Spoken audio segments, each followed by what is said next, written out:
Hey everyone, today I'm going to show you how to buy gold stock in Robinhood. First of all, you need to research the investment options.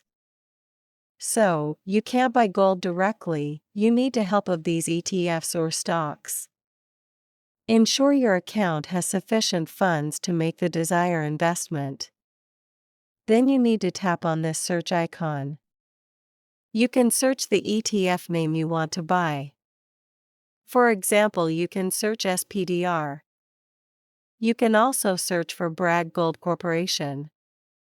So, simply select the one you like, and once you select it, all you need to do is click on this trade button. And from this trade option, simply click on Buy. Then enter the amount of investment that you want to do.